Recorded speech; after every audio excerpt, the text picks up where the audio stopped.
যুক্তরাষ্ট্রের গ্রিন কার্ডের আবেদনকারীদের জন্য নতুন করে বাড়ছে উদ্বেগ।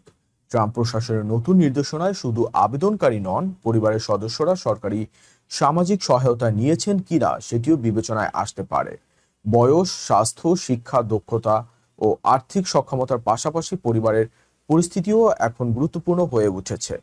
গ্রিন কার্ডের নতুন এই কড়াকড়ির পুরো চিত্র জানুন প্রতিবেদনে।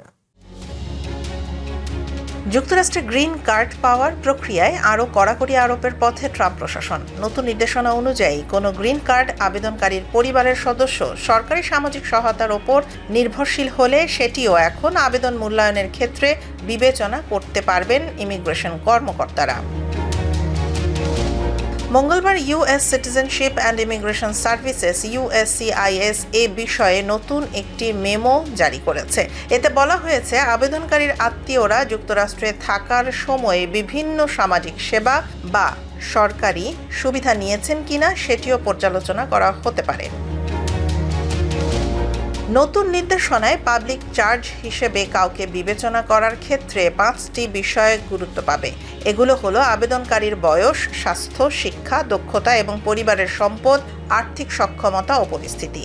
এর অর্থ হলো, একজন আবেদনকারী নিজে সরকারি সহায়তা না নিলেও তার পরিবারের কোনো সদস্য যদি নিয়মিত সরকারি সুবিধার ওপর নির্ভরশীল হন, তাহলে সেই বিষয়টি গ্রিন কার্ড আবেদনের সিদ্ধান্তে প্রভাব ফেলতে পারে।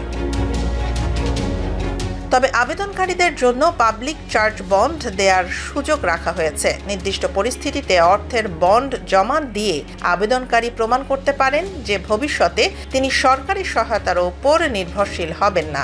এরপর কর্মকর্তা আবেদন অনুমোদনের বিষয়টি বিবেচনা করতে পারেন।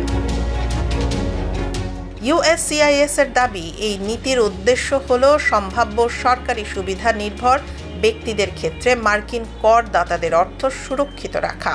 তবে সবাই এই নিয়মের আওতায় পড়বেন না। আশ্রয় প্রার্থী, শরণার্থী, মানব পাচারের শিকার এবং বিশেষ কিছু অভিবাসন শ্রেণী এই নির্দেশনা থেকে ছাড় পাবেন। ফলে নতুন নিয়মে গ্রিন কার্ডের আবেদনকারীদের জন্য নিজের পাশাপাশি পরিবারের আর্থিক পরিস্থিতিও গুরুত্বপূর্ণ হয়ে উঠতে পারে।